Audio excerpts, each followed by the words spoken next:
Hey everyone, and welcome to another episode of Just the Facts for your frequently asked questions about all the fun things that you have to deal with miniature painting, hobbying, and all that good stuff. So today, once again, it is Peter and I. Hello. Yeah, I end up having to pull over on the side of the road, so if you're hearing some road noise in the background or possibly rain, that's why. One of our windshield wipers is going clickety clankety clankety clink, and yeah, it was a bit on the loud side. So on today's episode of Just the Facts, we're going to be talking to you about adding LED lights to your miniature and some of the most common problems that you may come up with, some of the things that you really need to keep in mind, and all of that type of stuff. Now, this is not going to be a definitive guide to dealing with LEDs, so read up a little bit more on it. You are dealing with electricity, even though it is really, really low. So, Peter, what are LED lights? LEDs are light emitting diodes, which are little bits of plastic that light up in a nice cold way that won't melt your model around it. Yes, and some of the features and some of the reasons why LEDs are actually good for flashlights and for miniatures, models, and basically all that type of stuff is that they are very low power consuming. You're talking fractions of a milliamp hour per LED light bulb. That's why a LED light on a flashlight, you can keep the same batteries in it for months versus if it was a standard light that uses a lot more electricity. And also why a lot of the lights nowadays, house lights, are LEDs because they use less power. The lights on your phone are LEDs because they use less power. Even televisions are starting to switch over to thousands upon thousands of LEDs because they have a lower power consumption and they generate less heat. That's right, and they can go brighter than traditional light bulbs as well. Exactly. Especially when you look at how bright they get for the heat that they give off. Now, light emitting diodes can be actually quite large, and they can also be almost microscopic in size. Like one of my biggest tutorials on Models Workshop is actually the LED light arc, which utilizes strip LEDs and a power supply to create a nice, bright, pure white lighting arc that eliminates shadows from while you paint, so you can actually get a more accurate paint on your model. And that actually uses almost no power at all, and that's a 12-volt power brick. Now, most light emitting diodes, especially the ones that we're going to be using for miniatures, actually only need a power supply of somewhere in the neighborhood of 2 to 3.5 volts. And that's the key part of this discussion, is the voltage of the light emitting diode. That's right, and there's a little bit of maths to worry about, but there's plenty of online resources to help. Exactly. Some of the things that you need to keep in mind when you're buying your LEDs is the voltage that the LED requires, and it'll usually come with a range, somewhere like either 2.2 to 2.4 or 2 to 2.4 or 3.2 to 3.6. Also the power consumption, which is going to be listed something like 20 milliamp hours or something in that range. And you're going to need that number in addition to the voltage that it needs to be able to pick out the proper resistor that you're going to have to put on there, if it even requires one. Some lights will not.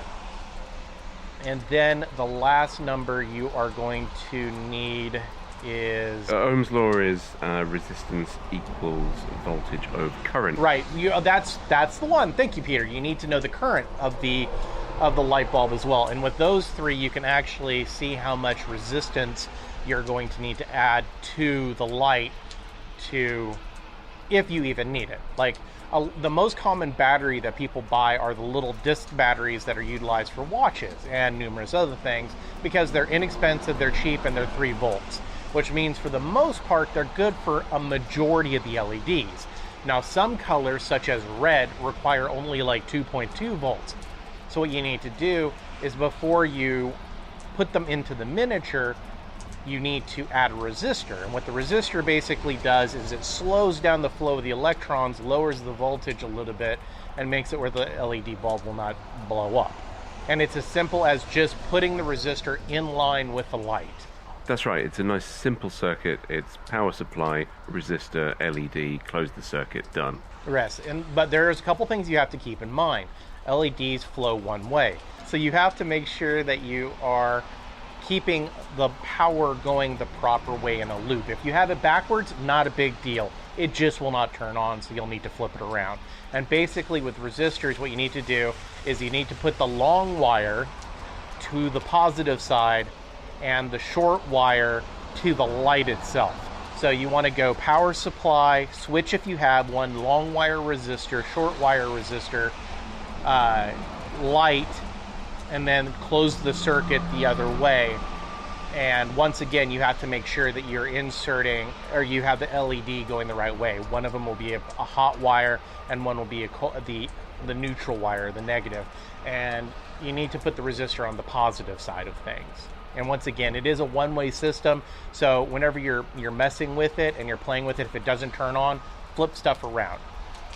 Usually you might have probably got the resistor backwards, flip it around. If that still doesn't fix it, flip the light around, and then once again, if that doesn't fix it, flip the resistor back around, and it should work. And if not, check your battery. Yeah, always check the battery. Yes. If you've gone through those 4 steps and it still doesn't turn on, check the battery. If it still doesn't turn on, check your LED.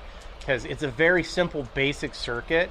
And once everything is done, then you can add in stuff like power switches if you want to put a power switch on there. And once again, just make sure you hook the positive to the positive side, and because it will be a one-way flowing type deal. And the cool thing is with a lot of the miniatures nowadays is you can actually set it up where you hide the battery in the base. When you hide the battery in the base, you can either create your own little switch by folding the wire over to touch it, or you can actually install a really itty-bitty switch on the bottom of it that comes up through the base itself and hide it with like a piece of terrain or something along those lines, where it's like a little rock and you flip the rock and it causes the LED to light up. Now, when installing your LEDs, the hardest part about it is honestly hollowing out the miniature if it's not already hollow, and also drilling up like through the leg and into the torso and making sure there's enough room for the light, positioning. And that's one thing where planning comes in. You want to plan where the light's going to come out, if you're going to have more than one light source, if you're going to have more than one light color.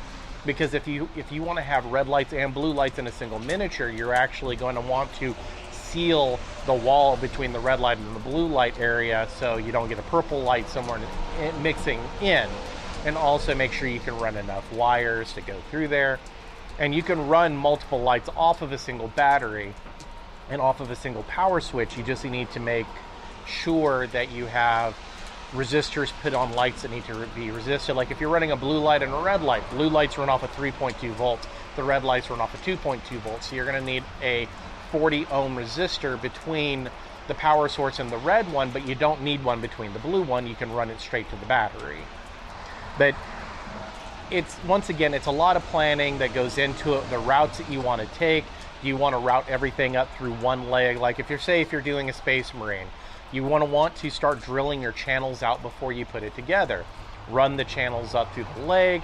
You're going to figure where the torso is kind of hollow, so that's where you're probably going to want to put, like if you want the eyes glowing red, you're going to want to hollow out the head and hollow out the eyes and insert lenses, or just leave it if you're not that big into it, but have the chamber up through the neck into the head area. Now, if you want the weapon to glow, then you're also going to have to route it through the hands and everything else. And honestly, that is probably the hardest part, is routing it, figuring it, and drilling everything out. And then finally, it's getting the lights glued in place. Now, it is imperative as a hobbyist that you check the electrical system before you install it. Once an LED will last 100,000 hours typically. They're ridiculously long life. But if it's a bad LED, and they do happen, you don't want to glue it in place in your model and then discover, oh shoot, it's bad, and then have to either destroy, scrap, or re-drill everything out. It's kind of like that if you accidentally flip a magnet and have it going the wrong way on a model, how much of a pain in the butt it is to remove said magnet once it's set in place. So always double and triple check before you do everything. But honestly, it's really not that difficult. And it's not that expensive either. You can buy a bulk supply of 3-volt watch batteries. You can buy a package of resistors really cheap, and same with the LEDs. And after that, you just want some super, super thin wiring to run through your models. You can easily deck out an entire army with LED lights for under $50. And that would look pretty impressive, actually. A bunch of, a whole army of Space Marines with light-up plasma weapons and eyes and God knows what else. The most awesome one that I saw was a Thousand Suns army, and I think it ended up winning an Armies on Parade, and it was super magnificently painted, but on top of everything, the entire army lit up. And I think he had it set up as a dual source, so when it was actually in the display base, it showed it plugged into a power source in the display base, but it also had its own battery power as well. Nice. Yeah, it was pretty sweet, but you can do this with anything. You can do it with busts, you can do it with everything else. Like I said, the hardest part is honestly just drilling and making sure you don't mess up the model, and planning properly and planning the route, the lightning routes and everything else. I mean, the hardest part is the planning, but once you've figured out one, then it's pretty much you're there for the rest of it. It's just then a case of doing it. Yep. So that's LEDs in a nutshell. Like I said, the hardest part is the planning. Second hardest part is if you have any power sources that need to be dropped down. Rule of thumb is if you're using a 3-volt battery and you need to drop it to about 2.2, either a 40 or 50 ohm resistor, and you're going to be spot on. Anything else other than that, you're going to want to go ahead and look up a Ohm's law calculator and dig up the information that I said on those LEDs. So that is a bonus to buying your own LEDs from a reputable dealer versus just buying them on eBay. Now, if it's an eBay source and they have all of the information listed, like current, voltage, and everything like that, awesome. If they don't, I would shy away from those because it's going to be really hard to figure out what type of resistor you want. Yeah. And the information you want is the forward voltage on the LED, because there may be other voltage numbers on there, but it's the forward voltage that's the important one. Yep, absolutely. So, all right, anything else to add, Peter?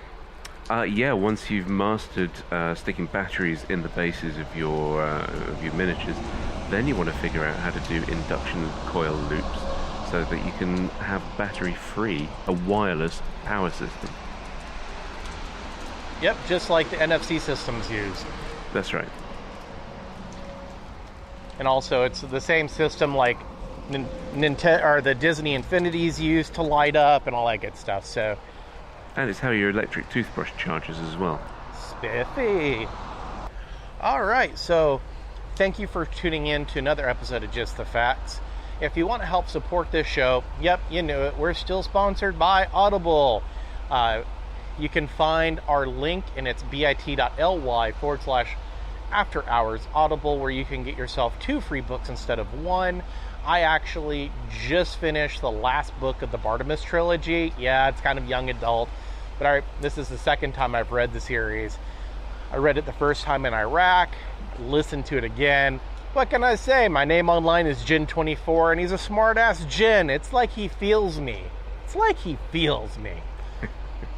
Have you been listening to any good books lately? I'm plowing my way through Stephen King's It still. That's not, it is like 50-something hours long. So, yeah. I'm actually listening to, I just started right before we recorded, Blaze by Bachman, which is Stephen King writing under a pseudonym. So, definitely looking forward. It's kind of a gumshoes detective noir type book. So, that should be really cool. But if you want to help support the show, there's no commitment. You don't have to buy anything. Sign up, get your 2 free books. Cancel helps the show out. Makes it where we can buy different supplies to do reviews on, and buy the drill bits, and buy LED lights and resistors and all of that good stuff. Because one of these days we might actually do a full-fledged tutorial on this. We probably should, actually. We probably should. Yeah. All right. Thank you for tuning in, and tune in next Friday for another Just the Facts, just for you.